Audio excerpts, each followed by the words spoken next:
E a próxima mesa é uma mesa de desafios para as novas gerações, e desafios não só para os estudantes, mas para a formação de docentes também.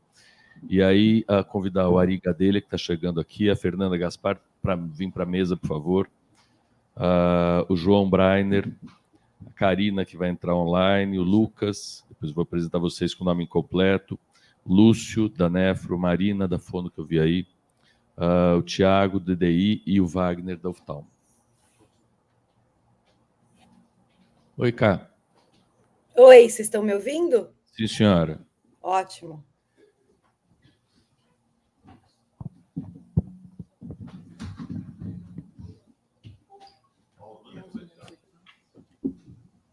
Bom, eu acho que a gente pode começar com Karina, já que Karina está online. Vocês podem sentar aqui, faz favor, professores. Estou achando também que ninguém vai ver a Marina. E, Marina, a ideia aqui vão ser 5 minutos por apresentação, depois a gente vai fazer uma discussão no tempo que sobrar, deram até às 11 horas, botaram um monte de gente junto. E, Karina, nós combinamos no nosso secreto grupo de WhatsApp que cada um vai fazer as observações que quiser, e aí o próximo não vai poder repetir a observação que o primeiro fizer, então a primeira fala é a mais importante. Portanto, sinta-se honrado e manda bala. Obrigada, Paulo. Obrigada a todos. Espero que me ouçam. É uma honra poder participar desse evento dos 90 anos da Escola Paulista de Medicina e agradeço, no nome da professora Soraya, pelo convite em fazer parte desse momento.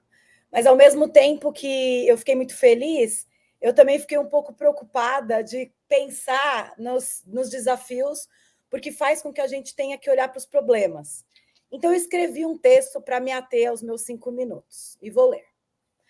Para refletir os desafios das próximas gerações, devemos, com coragem, deixar de lado o nosso ego e praticar uma escuta empática e ativa com jovens docentes e tais, aqueles que, se tudo der certo, carregarão esta escola e universidade adiante. Valorizar as conquistas do passado é importante, mas para um futuro ainda mais brilhante é necessário aceitar o novo e acolher as críticas como oportunidades de crescimento. A verdade, dita com sinceridade e empatia, pode ser libertadora. Alguns desafios centrais são a questão salarial e a decadência da infraestrutura. Para superá-los, é preciso uma grande união entre docentes, tais e estudantes. Como estamos fazendo agora, afinal, estamos em greve.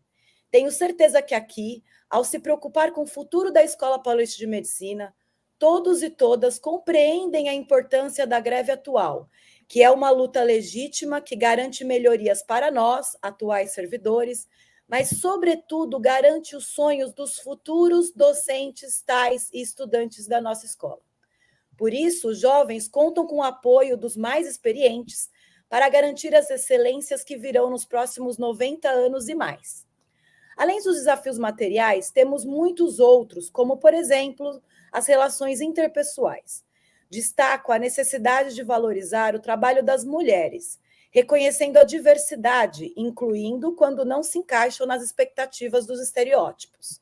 Esse é o caso, por exemplo, das mulheres com perfil de liderança.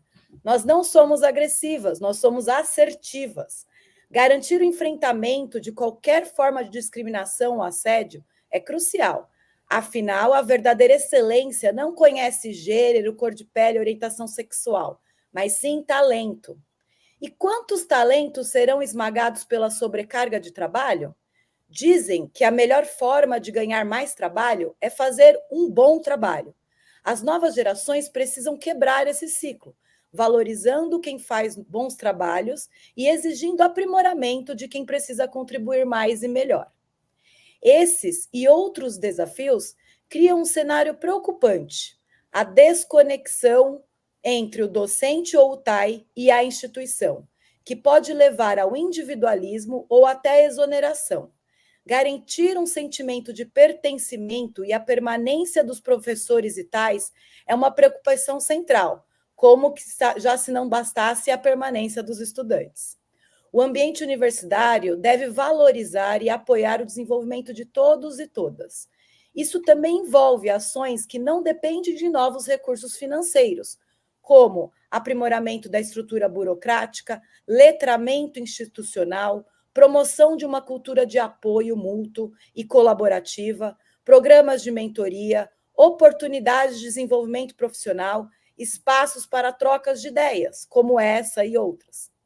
A resolução dos desafios futuros dependem de um compromisso coletivo.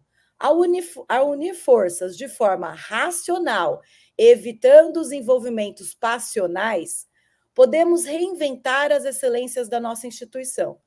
Desta forma, retomamos o engajamento, a permanência e a satisfação, continuando a proporcionar educação e desenvolver pesquisas de qualidade para as próximas gerações. Erguendo-se sobre bases sólidas, nossos sonhos resistem e resistirão às tempestades. Muito obrigada.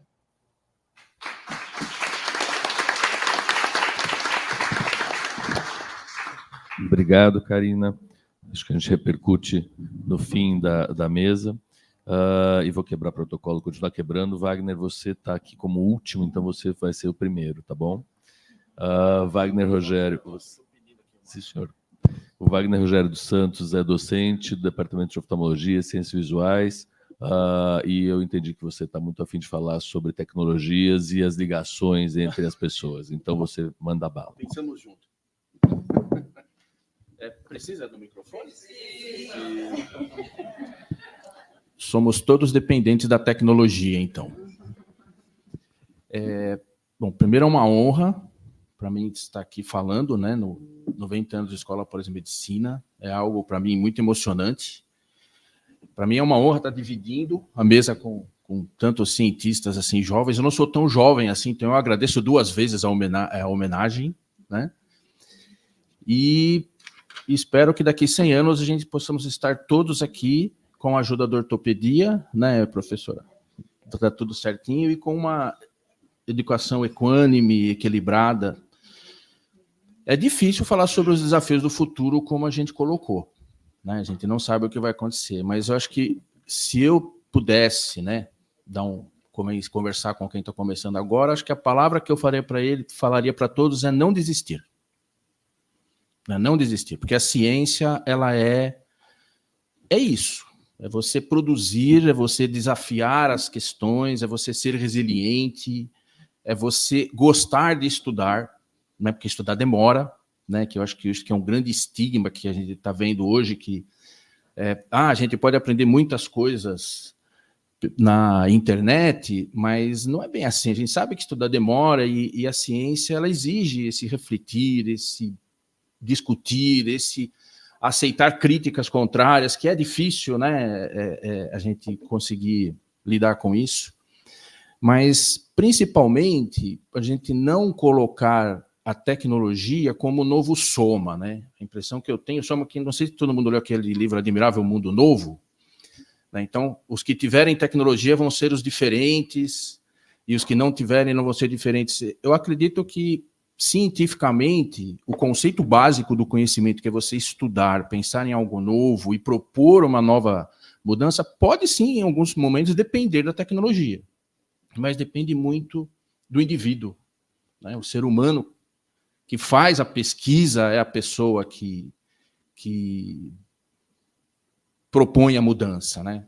Uma preocupação minha, muito próxima, né, que eu tenho com o Paulo, a gente conversa bastante sobre isso, a gente nunca separar e nunca olhar ciência básica diferente de ciência aplicada, né? A gente não faz ciência aplicada sem ciência básica, isso me preocupa, porque a ciência básica é muito importante para a ciência aplicada, e aí é uma coisa que eu trabalho com ciência aplicada, né? Então, eu visito o conhecimento gerado pelos cientistas para poder enxergar aplicações que possam ajudar nas minhas linhas de pesquisa. E isso é uma coisa que eu ando percebendo que está se afastando um pouco, né? As pessoas querem ser muito pragmáticos no fazer, e aí eu gostei muito da fala do professor, né? Nós somos muito bem treinados em usar, né? Só que nós não sabemos o que nós estamos usando. A gente simplesmente gosta de apertar o botão porque está na moda apertar o botão A, B ou C, então todo mundo vai apertando. Então acho que esse é o grande desafio do novo cientista,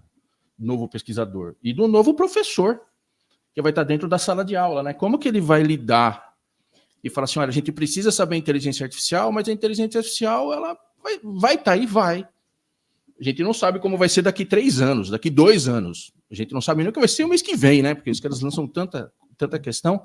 Mas não vamos esquecer que eu estava até conversando outro dia com outro professor, falei, a saúde se faz entre pessoas. A tecnologia é um recurso. A gente não pode transformar, até que pode ser até meio antagônico, né, professor? Eu que sou da tecnologia falando isso, mas a tecnologia é um recurso, né? Então, eu acho que esse é o grande desafio que me toma um bom tempo do meu dia pensando em como a tecnologia pode ajudar em sermos pessoas melhores.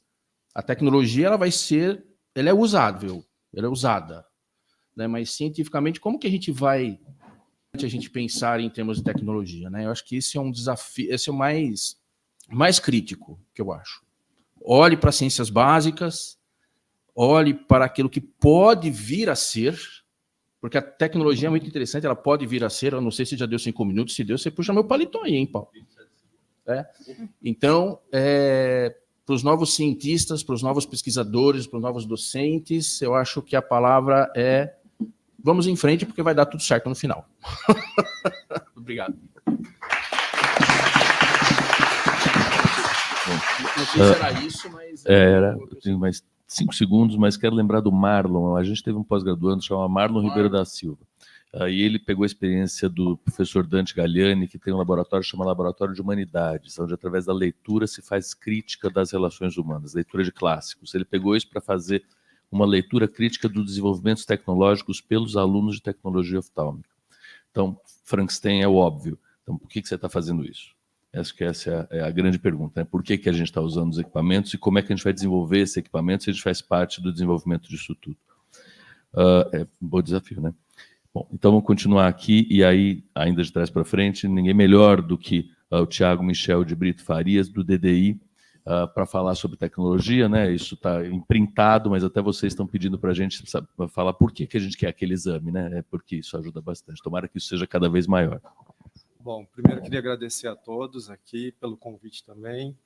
É uma honra, eu estou aqui há 7 anos no campus. Estou há 7 anos aqui no campus e estando nessa mesa aqui para comemorar os 90 anos, né? Espero ficar aqui até os 120 anos, mais ou menos, no mínimo. Bom, eu acho que o primeiro desafio que eu penso como docente, eu estou na transição ainda, né, entre a década de 90, 2000 e agora com essa geração. Então, eu entrei, né, na faculdade nos meados da década de 90 e eu vejo uma transformação imensa. E eu penso, qual é o maior desafio para o docente? Eu acho que, nesse momento, o maior desafio para o docente é manter a atenção, né, e o interesse do aluno dentro da sala de aula, frente às plataformas digitais que a gente tem, as redes sociais. Por quê?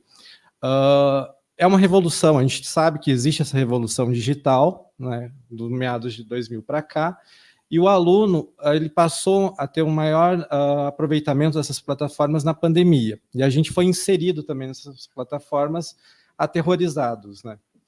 E quando retornou ao presencial, o aluno estava acostumado com essas plataformas. Então, assim, é uma realidade essas plataformas? É. E como o professor falou anteriormente, essa tecnologia ela tem que ser uma aliada a nós, não apenas, né, uma plataforma que o aluno vai lá e escolhe a aula e assiste.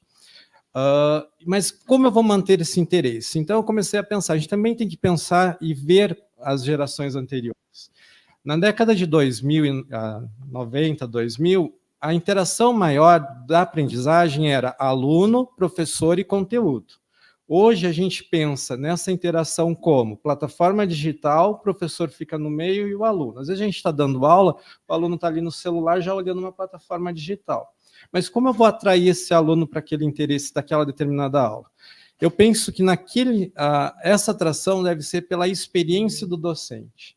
Uma plataforma digital, eu vejo que ela não traz a experiência do cotidiano do docente, aquilo que ele vê num plantão, aquilo que ele vê dentro de um ambulatório e uma discussão entre docentes. Então, a plataforma ela fica um pouco mais não personificada. Então, eu acho que esse é um dos primeiros desafios que a gente tem, trazer essa plataforma como uma aliada e manter o interesse através do quê? Da nossa experiência do cotidiano.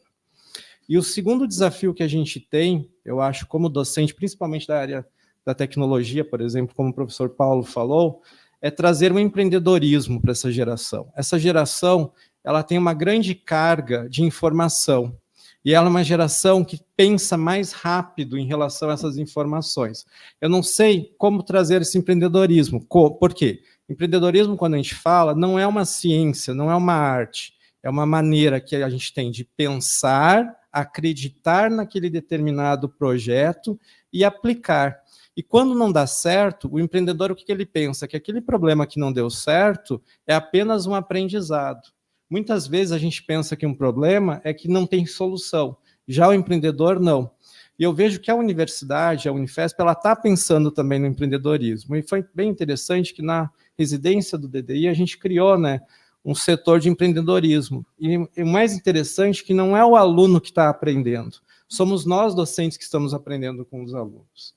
Então, eles trazem estudo de casos que a gente não imaginava naquele determinado momento. Então, acho que, no meu ponto de vista, os dois problemas que a gente tem, não é problema, são soluções que a gente tem, e a gente tem que pensar como manter, então, o interesse desse aluno e o empreendedorismo ao longo do curso.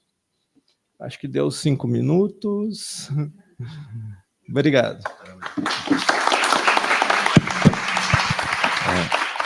É fantástico trazer esse tema do empreendedorismo, porque os alunos querem. E a gente, é o que você falou, acaba entrando nessa história. Mas eu acho que esse ambiente onde a gente só tem empreendedor, então esse cara é empreendedor, o Medina é empreendedor, o Sérgio Tufik é empreendedor, a gente está cercado de empreendedores. Não usar isso é uma coisa que sempre angustia muito, né? A gente tem enormes empreendedores. Ontem o Murched falou que ele, do bolso próprio, ou seja, empreendedor, alugou uma casa na Botucatu para fazer um ambulatório dos refugiados. Se isso não é empreendedorismo, eu não sei mais o que é. Mas a gente não dá o nome para isso. Então, acho que carimbar, dar nome e falar para os alunos, olha, tem gente fazendo isso aqui do lado de vocês, e se isso for uma vertente tua, faça, é mais do que nossa obrigação. Então, muito legal se trazer. Bom, Marina está na próxima na lista, e aí Marina Leite Puglisi é da Fono. O Ari está ali, mas o Ari vai ficar esperando um pouquinho, porque o Ari está... Você tem atividade depois, Ari? Estou durante a atividade. Você está durante... Tá bom, vai. Então a gente vai ser muito bonzinho, vai chamar você, mas vai sair da minha lista aqui. Então, Ari Gadelha de Alencar Araripe Neto é da psiquiatria, grande amigo. Ari, com certeza você vai trazer aspectos aí muito mais de interconexão. Bom dia a todos. Desculpa, mas acabou coincidindo dois eventos importantes. Nós estamos na Semana da Pessoa com Esquizofrenia e aqui no CAISM, para marcar a data, nós fizemos a primeira feira de oportunidades para pessoas com deficiência psicossocial do Estado de São Paulo. E é uma oportunidade muito importante, já estava marcada há 8 meses, acabou que nós tentamos conciliar. Bom, o que é que eu posso falar sobre pesquisa para as novas gerações, porque o tema foi passado para mim? Acho que, primeiro, o que é que faz um pesquisador, né? Acho que o pesquisador é, acima de tudo, uma pessoa que sente a necessidade de fazer pesquisa. Eu acho que a gente pode pensar em alguém que quer fazer pesquisa e alguém que precisa fazer pesquisa. Eu acho que o pesquisador é aquela pessoa que sente essa necessidade de fazer pesquisa, que é apaixonado e que ama essa vida acadêmica. Então, acho que o grande desafio para as novas gerações, ele se reveste da possibilidade de deixar as pessoas continuarem se apaixonando pela pesquisa, e também, não só que elas se apaixonem, mas que elas se mantenham interessadas na produção acadêmica ao longo do tempo. Nesse sentido, a gente tinha feito uma divisão interna da mesa e coube a mim falar sobre aspectos da infraestrutura, Paulo, né? E aí eu queria resgatar o Carpinejar, que ele fala que as relações amorosas, né, o amor, ele acaba aos poucos, depois de repente. Então, eu acho que muito do que a gente está falando sobre poder se manter apaixonado e com vontade de fazer pesquisa, envolve a possibilidade de manter essa relação com a produção científica. E a infraestrutura é quem dá essa base, essa possibilidade de poder se manter apaixonado ao longo do tempo, através da atividade de pesquisa e não se desapaixonar. A infraestrutura eu vou dividir didaticamente em 4 aspectos, tá? O primeiro é a estrutura física da produção, você tem que ter equipamentos, o CEDA oftalmo, tem vários colegas de outras áreas. Nós fazemos pesquisa dentro de uma faculdade de medicina, muito do que a gente faz necessita de equipamentos. Então, equipamento de qualidade, uma boa estrutura é fundamental. Tá? É possível fazer pesquisa sem equipamento? Sim, dependendo da sua área, sim. Mas em muitas, não. E se você não tem o equipamento adequado, você pode até não ter condições de produzir pesquisa competitiva. Então, acho que esse é um aspecto que a gente tem que ter em mente. Só que a infraestrutura física, ela não diz respeito apenas a equipamento, ela diz respeito também ao ambiente, a você ter salas de estudos, bibliotecas e estruturas para poder permitir que as pessoas se sintam à vontade na produção do seu conhecimento de pesquisa. E também tem uma outra vertente da infraestrutura que não basta ter o equipamento. O equipamento é fundamental, é importante, mas é tão quanto é você ter condições de manter esse equipamento e de ter técnicos capazes de dar apoio às pessoas que querem desenvolver pesquisa com aqueles equipamentos. Isso me leva para o segundo aspecto, então, que é o aspecto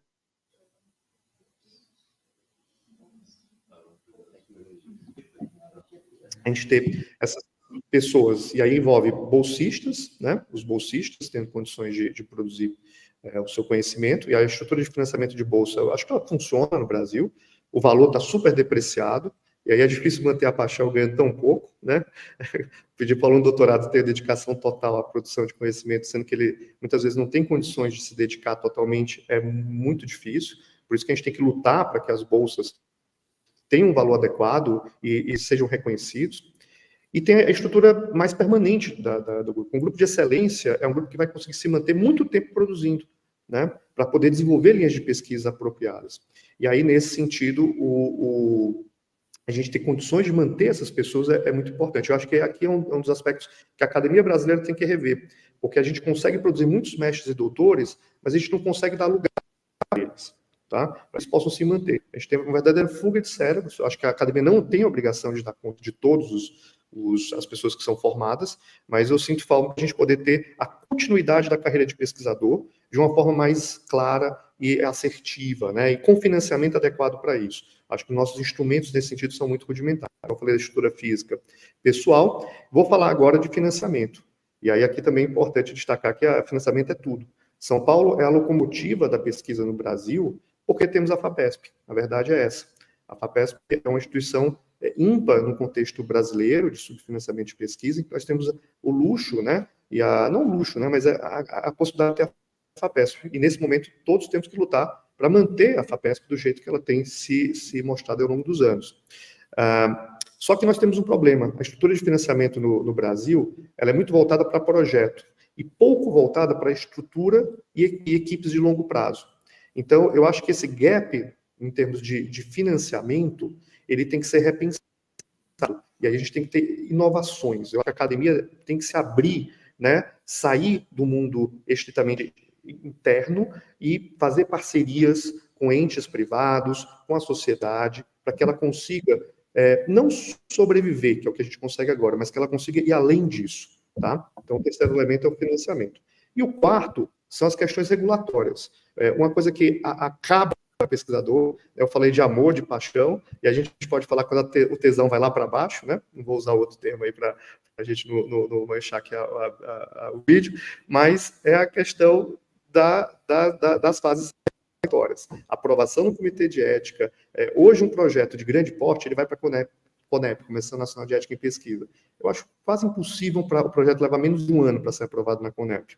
Isso deixa a gente para trás em todos os consórcios internacionais. Inclusive, recentemente fiz um consórcio com países da África. Os países africanos conseguiram aprovar com mais agilidade seus projetos do que a gente aqui no Brasil. Eu acho que isso não é uma questão só da Unifesp, mas também é da Unifesp, da Escola Paulista de Medicina, e que impacta grandemente a produção de conhecimento. E aí eu acho que se a gente quer que as novas gerações continuem se apaixonando, que elas possam se dedicar com amor, com vontade, aquilo que realmente aumenta a energia, aquilo que faz o pesquisador ser o pesquisador, que é estudar, treinar alunos, capacitar alunos, produzir seus artigos e criar condições para que ele possa dedicar aquilo que ele tem de mais valioso à atividade essencial do que a produção de conhecimento. Bom, desculpa o problema aí do horário, estou por aqui, Paulo, fica à vontade, tá? Cabe aqui a minha participação. Muito obrigado, Ari. E aí, without further ado, Marina, por favor, Marina Leite Puglisi, da Fono. Marina entende que vai falar sobre redes de colaborações. Bom dia a todos e todas. Em primeiro lugar, é uma honra estar aqui nessa mesa e compartilhar a mesa com os meus colegas para falar de um tema tão importante. Eu vou falar um pouco sobre redes de colaboração e acho que tem muitos ganchos interessantes para a gente fazer com as mesas que já foram, né, feitas nesse simpósio maravilhoso, e mesmo com essa mesa, né, com os meus colegas. A minha pergunta não vai ser um pouco, na verdade, provocativa, acho que a mesa inteira é um pouco provocativa, né, e tem que ser mesmo, se a gente está pensando nos desafios para as próximas gerações, mas a pergunta não é exatamente por que a gente deve colaborar, porque acho que isso, né, os seres humanos são ou deveriam ser colaborativos por natureza, mas é para que a gente está colaborando, né, e aonde a gente quer chegar. Então, se a gente pensar na palestra da professora Rosa, aonde queremos, né, chegar e pensando ali de trás para frente. Se a gente pensar que temos que desenvolver profissionais que sejam realmente autônomos, que pensem, né, de forma criativa, de forma inovadora, e se a gente pensar também nessa questão de aliar o desenvolvimento do conhecimento com as sabedorias que já existem e que muitas vezes não são colocadas, né, no mesmo patamar do que o desenvolvimento do conhecimento científico, como o professor Naumar brilhantemente falou, eu fico pensando na maneira como a gente colabora, se a gente está caminhando no sentido dessa inovação, ou se às vezes a gente caminha nessas redes de colaboração para preencher critérios, por exemplo, para conseguir financiamentos e para pensar de forma mais pragmática e menos intelectual ou conceitual, né? E aí eu fico pensando o quanto a gente, de fato, né, ao trabalhar dessa forma, está caminhando no sentido da transdisciplinaridade, né, que é o que foi discutido aqui antes, né? Então, isso a gente consegue fazer uma analogia de diversas formas. Eu vou pegar aqui 2 pesquisadores que são irmãos e pesquisadores muito reconhecidos aqui no Brasil, Brasil e internacionalmente, né? O professor Antônio Nobre e o professor Carlos Nobre, que falam muito das questões climáticas e trabalham muito nesse sentido, e tem analogias interessantíssimas, eu acho, para a gente poder pensar essas questões. O professor Antônio Nobre traz muito a importância da gente pensar nas analogias fractais, que são as analogias que mostram as comparações entre os diferentes sistemas. Então, ele, estudando as questões climáticas, faz analogia entre os sistemas pluviais e o sistema cardíaco, por exemplo, no ser humano, e trazendo muito essas comparações que podem ser feitas, a gente pode pensar nos paralelos entre desenvolvimento ontogenético e filogenético, tem inúmeros paralelos que a gente pode fazer entre os diferentes sistemas. Então, a minha pergunta mais provocativa aqui nesse momento, né, pensando que estamos nessa estrutura aqui da IPM, será que a nossa estrutura de organização interna ajuda ou atrapalha a gente a desenvolver atividades realmente transdisciplinares? A gente está desenvolvendo, está estruturado aqui, se a gente pensar fisicamente, em casinhas que são separadas, né, que não se conversam. Então, se a gente está pensando, a nossa estrutura muitas vezes favorece mais essa multidisciplinaridade, cada um faz no seu quadrado, e não realmente a transdisciplinaridade, né? Então, eu acho que essa analogia ela pode ser feita, né, de diversas formas. Esse é um ponto que eu queria trazer e que tem muito a ver com o que o professor Ari também acabou de comentar, que se relaciona à infraestrutura. Se a gente pensa em infraestruturas dentro da universidade que favorecem não só o diálogo, mas favorecem justamente o desenvolvimento do conhecimento e o pensamento de novas propostas para solucionar problemas de forma realmente integrada, a gente trabalha naturalmente de forma diferente. Eu falei que eu ia falar dos 2 pesquisadores, né? O professor Carlos Nobre ontem saiu na mídia, né? Que ele foi nomeado como um dos guardiões planetários, né? Que é uma iniciativa internacional que congrega alguns pesquisadores que também são ativistas e têm uma função importante aí em trabalhar com questões, né, questões que são fundamentais para o planeta. E ele vai desenvolver ali um projeto na Amazônia que ele propõe um novo modelo econômico para aliar justamente as altas tecnologias aos povos originários, aos conhecimentos dos povos originários. Então, em loco, tentando entender aquilo que já é sabedoria local e que é sabedoria milenar, com o uso de novas tecnologias para pensar novas soluções. Então, quando a gente pensa em redes de colaboração, eu acho que a provocação aqui para todos nós, né, e claro, né, me incluo, né, obviamente, é a gente pensar o quanto a gente está caminhando nesse sentido de realmente trabalhar de forma colaborativa, ou se a gente está simplesmente se associando a diferentes grupos para, por exemplo, pleitear diferentes editais, né, porque, de alguma forma, os indicadores que são colocados, né, tanto para qualificar diferentes programas, quanto os indicadores para justamente pleitear bolsas nas instituições de fomento, elas, de alguma forma, direcionam o caminho que a gente tem que seguir. É para isso que servem também os indicadores. Mas a gente tem que tomar cuidado para usar isso também de forma a realmente seguir um propósito, né? E não simplesmente seguir o fluxo, seguir a boiada. Então, essa é a minha contribuição aqui. Muito obrigado. E agora, Lucas está aqui? Lucas. Então, Lucas Leite Cunha, da Medicina de Urgência, por favor, tuas contribuições. Obrigado, professor Paulo. Então, queria parabenizar a comissão dos 90 anos, primeiro pelo evento, e agradecer a professora Soraya pelo convite, pelo meu nome. E nas discussões que a gente teve no grupo de WhatsApp, me coube falar sobre o encontro geracional e como isso pode ser um desafio para os novos membros da academia, especialmente aqui na escola. E é muito interessante esse assunto, me desperta muito interesse. Eu li um artigo da Harvard Business Review, ano passado, que fala sobre esse encontro geracional. E é muito interessante como eles colocam o papel central da linguagem como sendo o principal fator discriminante aí do que faz uma pessoa de uma geração X, baby boomers, ou que seja, ter dificuldade de estar no mesmo ambiente com pessoas mais jovens e de outras gerações. É claro que tem outros fatores que gera esse mal-estar entre diferentes gerações trabalharem juntas. Então, existe o papel da cultura, existe o papel das agendas, existe muita coisa que interfere, mas a linguagem é essencial. E refletindo um pouco sobre isso e sobre o que eu poderia agregar aqui à mesa, professor, a linguagem ela é tanto consequência da cultura da época, mas ela também é causa. O que a gente fala, ela normatiza uma prática, ela deixa tudo bem. Se todo mundo falar tá tudo bem, ser verdadeiro, você precisa de uma reflexão deliberada para contradizer isso, se de fato não for verdadeiro, não fizer sentido. Então a linguagem ela é muito importante para o estabelecimento desses vínculos, né?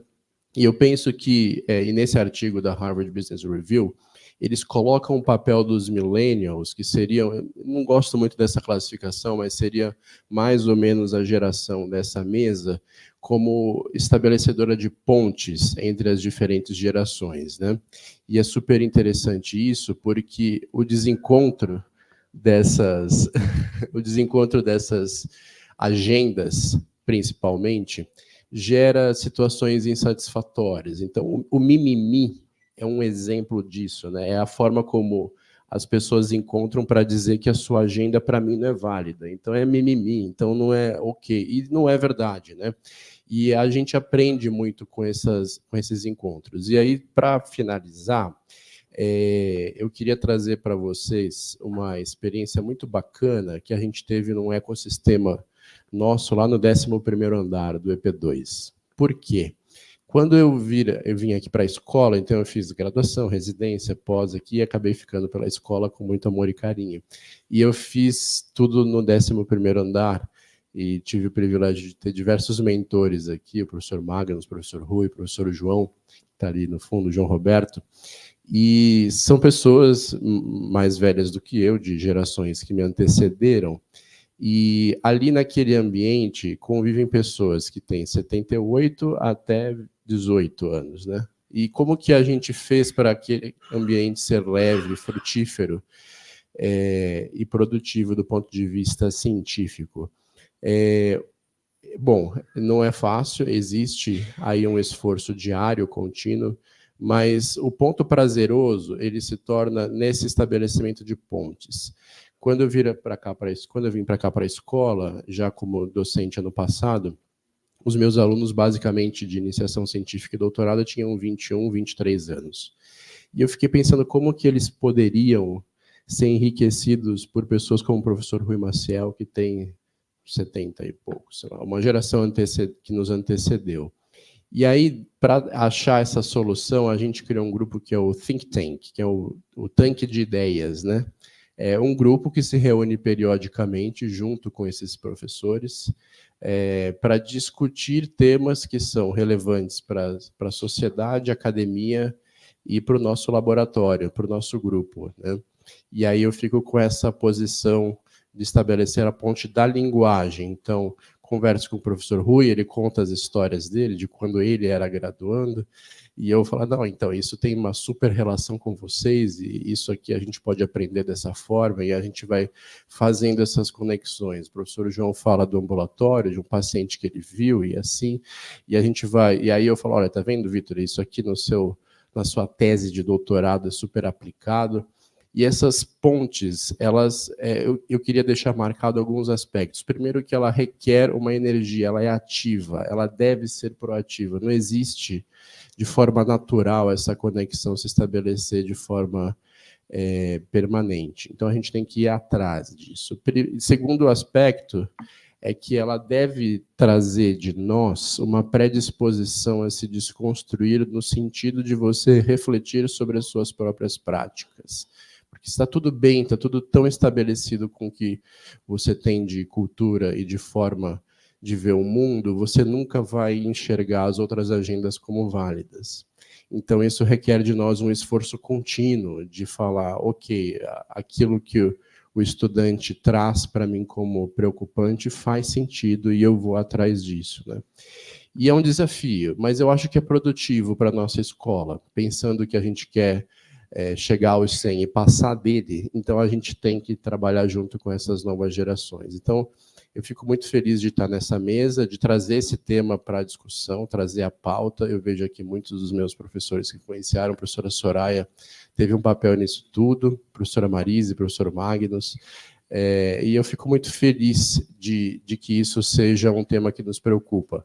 O professor João Alessio, quando a gente começou com a reunião de raciocínio clínico, acontecia isso.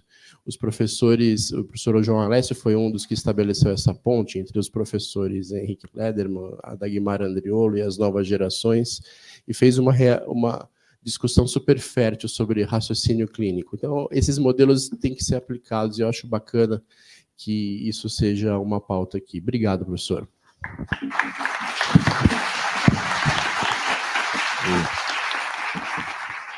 A ideia de think tank, eu fico sempre pensando no Finesse e no Xaxim, e no Largo do Pacheco, que a gente tinha no oftalmo, né? Eram os think tanks que a gente tinha. Mas a gente não tem mais, então cresceu para cima e a gente não tem mais horizontalidade, o que é uma pena absurda, mas é a tal da dor do crescimento, e que eu acho que a gente tem que, de algum jeito, igual você falou mesmo, retomar isso para interconectar. E se tem alguma grande vantagem de estar no presencial é a conexão. Se não, de verdade, esse cara aqui é muito mais legal, muito mais barato, muito mais escalável, mais tudo. E se a gente não usar isso, os alunos vão embora, né? E a gente tem curso de medicina já feito aqui, por R$700 mil, a escola médica inteira cabe aqui. E aí qualquer um pode fazer isso e não vai ter nenhum diferencial se não tiver a conexão entre as pessoas. Então, acho que você trouxe, assim, pontual, o que o Ari e a Karina trazem de infraestrutura é essencial, óbvio, que a gente não vai vir num lugar que seja destruído. E isso vai muito de encontro com o que a reitora coloca ontem na Folha de São Paulo, da necessidade de financiamento, e a Ari traz também. E mesmo na história da FAPESP. E só aproveitando o Luiz aqui, que é o último diretor científico da FAPESP, que fez um trabalho brilhante, aliás, na horizontalidade. A FAPESP tem editais de longo prazo. Isso acho que é uma coisa que vale a pena a gente lembrar também, e talvez trazer para a discussão quanto que nós estamos aplicando para a FAPESP. Você não precisa falar quanto que a Unifesp aplica para a FAPESP, a gente sabe, a Soraya está aqui também, pouco. Então, há um esforço proativo nosso de aplicação mais para projetos mais globais da FAPESP, como agora o projeto do Arnaldo Colombo, que é um projeto de longo prazo e longo fôlego. Mas uma coisa não exclui a outra, né? A gente tem que ter financiamento para a coisa funcionar. Bom, continuando, o João Brainer Clares de Andrade, da Informática em Saúde, vai trazer para a gente um pouco as contribuições. Liz, João. Perfeito, obrigado, professor. Bom dia a todos.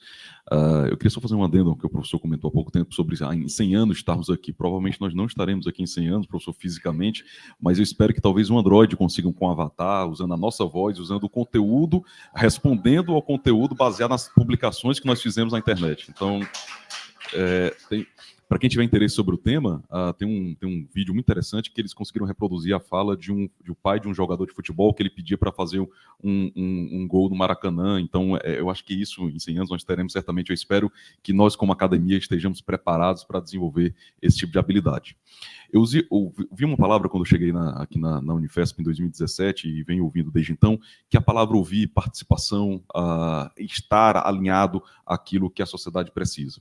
Mas como docente muito jovem ainda, né, tem um pouco menos de um ano que eu tomei posse aqui na universidade, eu percebo que essa escuta ela tem que ser um pouco mais ativa do nosso papel e o nosso reconhecimento muito mais como funcionários da universidade. Essa palavra, às vezes, ela soa até de uma forma estranha, mas funcionários no sentido de tirarmos um pouco mais daquilo que nós gostamos de fazer e colocarmos um pouco mais do que a sociedade precisa que nós façamos. Então, quando a gente fala que eu sou apaixonado por pesquisa, é lógico que é isso que nos motiva, certamente, não é o que a gente tem com salário fixo, até porque é um salário que ele vem sendo maltratado ao longo dos anos, mas é aquilo que objetivamente a sociedade precisa.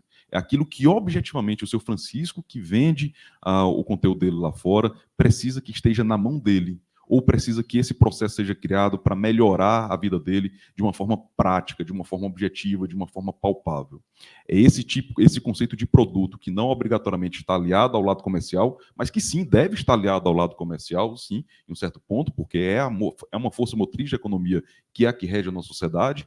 Quando a gente fala sociedade, a gente tem que entender de uma forma muito linear, de uma forma muito ética, pessoas, pagadores de imposto e também as empresas, os meios de produção, são eles que ajudam, inclusive, com uma estratégia de refinanciamento da universidade. O modelo de financiamento atual é um modelo que não se sustenta, basta andar pelos corredores de qualquer universidade, de qualquer centro público brasileiro, que a gente vê que é um modelo que, infelizmente, não se sustenta. Então, essa relação harmônica, ética, coerente, ela tem que ser tomada para pensarmos numa forma de oferecer mais para o paciente, oferecermos mais para as pessoas que estão lá fora de uma forma coerente, de uma forma objetiva, e que esse produto, ou que esse processo, ou que esse conhecimento chegue para satisfazer as necessidades de quem está do lado de fora. E um desafio como docente novo, além desse letramento que é necessário para conhecer os trâmites da universidade, é entender quais são os pontos em que a burocracia ela emperra a nossa atividade. Seja atividade rotineira do dia a dia, de querer ensinar de uma forma cada vez melhor, por exemplo, tendo um hospital com uma boa estrutura, um número adequado de pacientes, um fluxo de pronto-socorro em que os nossos alunos vejam o paciente dia a dia, é uma forma artesanal de formar médicos. Eu venho de uma escola médica, que é a Estadual do Ceará, que tinha 40 alunos por ano, e o meu professor, que depois se tornou reitor da universidade, ele sempre falava muito isso, a nossa principal preocupação é formar vocês como peças, como obras de arte, de uma forma bruta, pegar um diamante bruto e lapidando para que vocês saiam de uma forma organizada, bem ponderada, bem preparada para o mercado de trabalho e para os desafios da sociedade. Então, entender esse ponto e entender quais são as amarras que nós temos dentro da universidade que nos impedem de inovar de fato. Então, por exemplo, uma comissão que consiga, ou uma consulta aos entes da universidade, aos participantes da universidade, de quais são os elementos dentro da nossa legislação ou da legislação externa que impedem que a gente faça inovação de fato dentro da universidade, que impedem que a gente tenha uma relação mais profunda com o mercado, que impedem com que a gente se comunique mais com o ambiente externo, seria fundamental, seria uma estratégia, seria algo simples que pode ser realizado e escalando esse processo. Se a gente consegue arrumar a nossa casa, a gente consegue levar essas propostas para fora de uma forma prática, como o professor Milton muito bem comentou. Inclusive, o professor Milton conhece o senhor desde a época dos Cobens, em que eu participava, ainda ninguém na nossa universidade participava, então é um prazer conhecer o senhor pessoalmente. Então, levar objetivamente, é algo prático, algo na mão. A gente que trabalha com tecnologia em saúde, a gente hoje tem uma necessidade urgente de entregar de uma velocidade absurda, porque se a gente não fizer, alguém vai fazer pela gente. Eu não estou falando do polo comercial, nem de publicanos de mim, a nossa vaidade acadêmica não deve ser essa, a nossa vaidade tem que ser de entregar alguma coisa para as pessoas, de colocar na mão das pessoas, de melhorar a vida das pessoas. E aí, puxando um pouquinho na carona do que os colegas falaram sobre o medo da tecnologia, o receio da tecnologia, a eletricidade, quando foi criada, as pessoas tinham medo da eletricidade, né? É uma frase interessante do Gates que fala sobre isso. Então, é organizar a casa, ver quais são os empecilhos, ver quais são os obstáculos para que a gente possa, de fato, inovar e entregar produtos, como eu falei, sem apelo comercial propriamente, mas alinhado com o setor produtivo, até por uma forma de absorver os nossos doutores, absorver os nossos mestres, absorver os nossos alunos, para que a gente consiga, de fato, escutar quem está do lado de fora e precisa da gente e paga a nossa conta. Ótimo. Obrigado, João. Acho que isso é fundamental. Acho que a visibilidade que a gente não dá ao que a gente faz, a gente é muito mais pato do que galinha, né? A gente coloca ovo e ninguém sabe o que aconteceu. E muitas outras instituições falam muito mais do que a gente fala. Então, acho que essa é um calcanharzinho de Aquiles aqui, falando em público, que a gente acaba tendo na Unifesp, porque faz-se muita coisa, coloca-se muita coisa para fora, mas a gente acaba não falando. E você tem toda a razão em relação à dificuldade que a gente tem de entrar dentro do marco legal da ciência, tecnologia e inovação, que já está aí, está para ser usado. E as boas notícias são assim: o nosso procurador é um entusiasta do marco legal da ciência, tecnologia e inovação. A gente tem feito tinha feito, quando eu estava como diretor da agência de inovação, Luiz antes de mim, na gestão da Soraya, muitas interlocuções com o Murilo. Então, eu incentivo muito a escola estar mais próxima do próprio procurador, que é um cara que quer levar essa coisa para frente de um jeito ágil e direto. E as amarras acabam sendo quase que mais internas do que externas, por incrível que pareça. Então, acho que uma mudança cultural é muito importante. A gente se apropriar do que você está falando. Assim, eu tenho que dar para a sociedade alguma coisa que seja visível. E isso, voltando à história da FAPESP, o Luiz tem essa história na ponta da língua. Todas as vezes que a FAPESP, todas as vezes que a FAPESP foi face, então a sociedade quer tirar dinheiro, o governo quer tirar dinheiro da FAPESP. Como é que a FAPESP responde? Com inovação. Então a FAPESP entrega para a sociedade isso, aquilo outro. Tanto que agora todas as propagandas que a FAPESP fez contra, ou respondendo ao que o governo tentou fazer, na página é CPID, CPA, CPE, PIP, PIT, são todos programas que levam alguma coisa para a sociedade. A sociedade enxerga muito mais esses produtos que você fala, do que paper, né, no fim das contas. Então a gente precisa tomar cuidado do paper, que eles não enxergam, mas a gente sabe a importância. Esse é o nosso, nós temos que ser os guardiões disso, mas a gente tem que mostrar o que se faz. E no campus da saúde é até fácil, porque se fala, o Hospital São Paulo aqui, a falta que ele vai fazer se ele não estiver presente. Mas a gente sustenta o Hospital São Paulo, não sustenta tudo que está em volta, que muitas vezes é o que faz a gente estar aqui, né? Então, acho que é fundamental a tua colocação.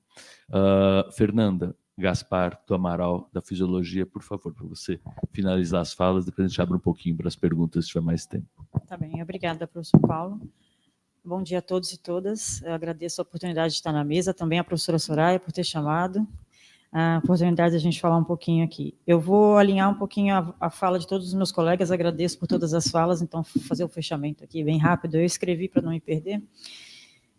Eu tive a oportunidade de assistir todas as atividades do simpósio, foi excelente, elas foram atividades excelentes, a gente agradece pela oportunidade de ter isso dentro da instituição. Então, eu vou aproveitar para falar dos desafios dentro dessa instituição, sem comparar com outras, porque a gente precisa olhar para dentro, a comparação nem sempre traz boas colocações. Primeira coisa que eu gostaria de lembrar como desafio para os jovens docentes é entender de uma vez por todas nos nossos poros, nas nossas peles, nos nossos cérebros, que a EPM é composta de uma coletividade de cursos, não é medicina. Obrigada, professor Rubens, por ter dito Escola Paulista. Eu acho que esse é um avanço bastante grande. A escola não existiria como tal se os cursos não tivessem sido criados, isso é por óbvio. E isso, agradeço ao professor Marimélia, que no primeiro dia contou a história dos dois Josés e marcou isso muito belamente para todos nós. A escola não é a escola sem todos os cursos que a compõem. E, colegas, eu preciso que a gente lembre disso, porque nós aqui somos profissionais diversos. E a gente precisa lembrar disso quando a gente for fazer o próximo simpósio, se ele estiver nas nossas mãos. Vamos lembrar disso, né? Agradeço ao professor Naumar por ter mencionado educação em saúde, né? A saúde não é feita só dos profissionais de medicina. Isso é fundamental, a gente precisa entender isso, e os jovens docentes precisam entender isso, porque eles precisam entender a coletividade que é essa escola, e é isso que a alavanca em relação a outras similares. Eu gostaria também de dizer que desafio para os nossos docentes jovens, aos quais eu me incluo, por enquanto, quase saindo, mas enfim. A gente não é ensinado sobre a importância dos tais. Quando a gente chega na universidade, ninguém fala sobre isso. Você é docente, eles são tais. No primeiro ano, você aprende fácil que não existe universidade sem os tais. Então, colegas, a gente precisa lembrar disso nos próximos simpósios que a gente fizer. Os tais precisam ser chamados. Eles têm que estar aqui. Eles têm que estar aqui para falar. 90 anos da EPM certamente está nas costas dos tais. Muitos deles até anônimos. Tá? Então, agradeço a todos eles por isso. Porque pelo trabalho deles eu também pude exercer o meu trabalho e posso exercer o meu trabalho na instituição. Docentes jovens, o desafio para a gente é entender a estrutura de poder da universidade. A gente precisa entender isso, a gente precisa conhecer isso. Se a gente não tiver letramento institucional, a gente não consegue arrumar a casa, como o colega acabou de citar. Letramento institucional é fundamental, gente, a gente precisa fazer isso. E a gente precisa mostrar isso para os alunos que estão se formando. Sem letramento institucional, a gente não entende nada do que está acontecendo aqui e fica gritando e não entende o que é o letramento institucional, não entende os passos institucionais para lidar com questões importantes. Então, esse é um desafio para a gente, letramento institucional. A gente precisa dele. Sem ele, não vai dar para arrumar a casa. Interlocução intelectual de ponta. Desafio para os jovens, nós, todos. A gente tem que fomentar isso na universidade. Um exemplo aqui, o professor Lucas acabou de citar, né? Excelente, sensacional, dentro do grupo. Será que é por sobrecarga de trabalho das nossas referências? Por exemplo, eu não consigo conversar com a prof. Marimélia, porque é óbvio, ela está lá na vice-diretoria fazendo 1.624 coisas. Então, como é que eu vou falar para ela assim, oi, professora, tudo bem? Vamos falar de um aspecto da ciência que eu estou com dificuldade aqui? Ela tem super boa vontade, é uma santa anja do Senhor, como dizem, né? Mas como que ela vai fazer isso? Ela está enfiada em 60 milhões de coisas. Será que há uma sobrecarga de trabalho administrativa? Colegas, vocês estão em funções administrativas, vejo todos aqui. Esse é um cuidado, esse é um desafio para a gente. A função administrativa é fundamental na universidade, ela é gerida por nós mesmos, mas ela engole a gente. E se a gente não souber, a gente vai ser engolido. E quando chegar a nossa hora de dar contribuição, a gente não vai conseguir. Por quê? Porque você ficou 5 anos sendo engolido pela função administrativa. Quero nisso citar o professor Prats, aqui, a quem eu honro como mestre e agradeço muito. Eu tive a honra de ter 3 anos de anatomia na graduação, e muito do que eu aprendi lá foi determinado pelo professor Prats, que não está mais entre nós, mas eu agradeço e honro. Igualmente ao professor Aécio, citado pela professora, obrigada pela citação. Foi sensacional em colocar a medicina de urgência, tocou fogo na medicina de urgência aqui, né, e fez isso funcionar. E o professor Girão também, que prezava pelas conversas intelectuais, assim como o professor Ivarne, que também não está entre nós, e também tinha esse prezado cuidado pelas conversas intelectualmente ativas. Obrigada, mestres. Apesar de não estarem mais conosco, deixaram seus legados. Nós precisamos reconhecer o legado dos mais anteriores a nós. Isso é uma tarefa dos jovens, é um desafio dos jovens. E, para terminar aqui, talvez já esteja passando meus 5 minutos, falar sobre a formação didático-pedagógica para o ensino em saúde e aprendizagem, com excelência, sem as amarras burocráticas vigentes. Obrigada, professor, por ter citado isso. É um desafio para a gente. A gente precisa encarar isso de frente. Você dorme pós-doc e acorda professor, e te dá uma sala de aula para dar conta. Você nunca deu uma aula com responsabilidade única. A gente tem que conversar sobre isso. Tem pedagogos na instituição, tem pedagogos no CDES, a gente tem que falar sobre isso. A gente precisa sentar e falar como ensinar para essa nova geração que está sentada na nossa frente. Se a gente achar que é só ensinar técnica, nós estamos fadados ao fracasso. A gente pode mais que isso. Nós somos seres humanos aprendem com seres humanos. Sejamos humanos em sala de aula. Bom, os docentes jovens abriram um grupo de WhatsApp chamado Docentes Jovens. Agradeço pela contribuição da professora Marina em colocar esse nosso trocadilho. Nós estamos nos unindo porque nós nos sentimos que não somos acolhidos exatamente quando chegamos à universidade. É simplesmente, toma, vá e faça, você vai aprender fazendo. Não é assim. A gente pode aprender com quem já veio antes, para que a gente evite erros que já foram cometidos. Isso é proatividade, isso tem adequação, isso é melhor do que a gente aprender sozinho. Então, o grupo de docentes jovens, por não encontrar acolhimento em diversas questões, se uniu entre eles mesmos para que a gente consiga sobreviver na instituição. O convite que eu queria fazer é que os professores que estão sentados aí, que nos ouvem e que estão aqui, que quiserem se juntar a nós para ajudarmos a aprender no processo, nós agradecemos, estamos à disposição. Obrigada. Que coisa...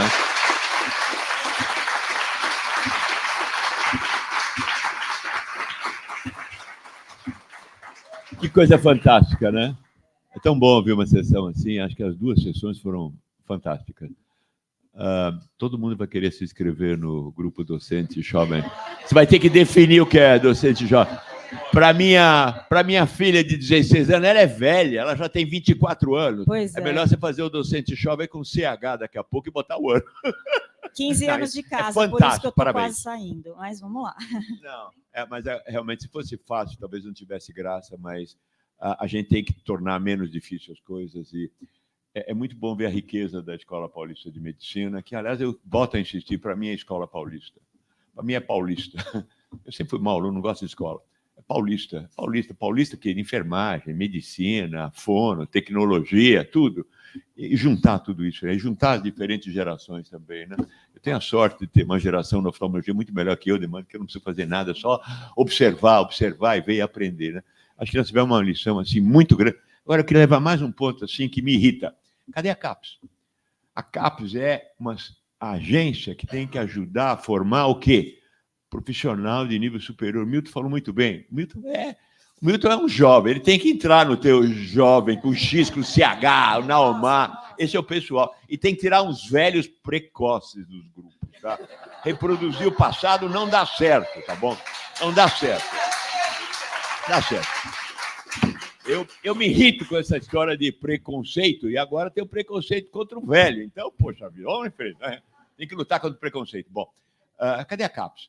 A CAPES, muitas vezes, começa a fazer aquele modelito de formar pesquisador, que vai ser tudo pseudo-pesquisador, faz a tese e nunca mais. A CAPES, de repente, o sistema da CAPES, uma residência prolongada, e não está discutindo as coisas. Eu acabei de mandar uma notícia para o meu grupo lá da oftalmologia, a coordenadora que é dele falou, você não está satisfeito comigo, eu me demito. Não estou falando da pós-graduação no oftalmo, estou falando do sistema de pós-graduação do Brasil. Cadê os cursos para melhorar os professores? Assim, falaram do Avatar. Eu, se fosse dar uma aula dessa, sabe o que eu fazia? Botava o cara falando assim, como eu, com uma voz que não é minha, falando coisa que eu nem estou pensando em falar para botar aqui. É verdade. Eu dei uma aula no Congresso Brasileiro de Córnea semana passada, recentes avanços em cirurgia de córnea. Eu botei no chat GPT, olhei e falei, está feita a aula. Falei, não precisa assistir minha aula, acessa aí o chat GPT nesse prompt, que eu já conferi, está certo, acabou. Não, a tecnologia para isso. Cadê a CAPES ensinando esse negócio? Ensinar a usar todas essas plataformas miseráveis, mel, não sei o quê, bababá e tal. Você ensinar para a garotada aí. E a gente tem que aprender com a garotada. Eu estou na pós-graduação, sinceramente, não é para ensinar, é para aprender. E vocês deram um enorme exemplo, como vocês têm coisa para ensinar para a gente hoje. E eles também, quando eu falo eles, é a mesa que nos antecedeu aqui, como a gente tem para aprender as diferentes especialidades, nas diferentes gerações, nas diferentes instituições. O Rui Marcel sempre fala, a sorte da Escola Paulista de Medicina é a gente ser segundo da Faculdade de Medicina da USP, que a gente tem uma garra, uma raiva para ser primeiro, entendeu? E quando eu digo assim, olha, a Escola Paulista de Medicina tem que entender que tem vida do outro lado da 23 de maio. Para quem é de fora de São Paulo, 23 de maio é a avenida que vai para o aeroporto. Vocês adoram ir embora. A escola tem que aprender que tem vida depois da 23 de maio. Tem que ter uma grande sorte. Sabe o que é? A Faculdade de Medicina, se atravessar a doutor Arnaldo, o que tem? O cemitério. Bom, pessoal, eu morro de medo, meus amigos da USP davam risada disso também. Eu tenho grandes amigos. Sabe por que outra coisa?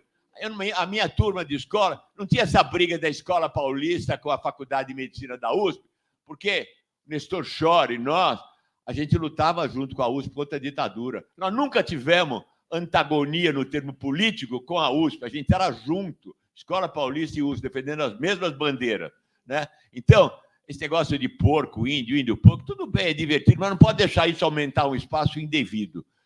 USP, Escola Paulista, os grandes centros pensadores do Brasil, a gente tem que pensar junto, tá? Eu acho que, de novo, eu sou uma figura pontual, né? Dizem que o cara está vendendo papagaio para o Hospital São Paulo. Quanto é esse papagaio? R$10. O que ele faz? A receita de óculos. Uau! E esse aqui? 1.000. 1.000? Ele opera refrativo igual o Dr. Paulo Chor. Uau! E esse papagaio? Esse papagaio é 3.000. 3.000? O que ele faz? Nada, mas ele é o professor. Então, a gente precisa realmente ter esse ambiente para frente. Eu fico com pena de dizer que agora é hora de café e banheiro, que eu tenho medo que vocês não voltem, porque a última sessão vai ser muito interessante também, falando o que foi dito aqui. E a nossa comunicação com a imprensa, o que a imprensa espera da gente, qual é o nosso papel dialogando com eles, e nós temos alguns dos melhores especialistas nessa área. Então, feito comercial, até já. Obrigado.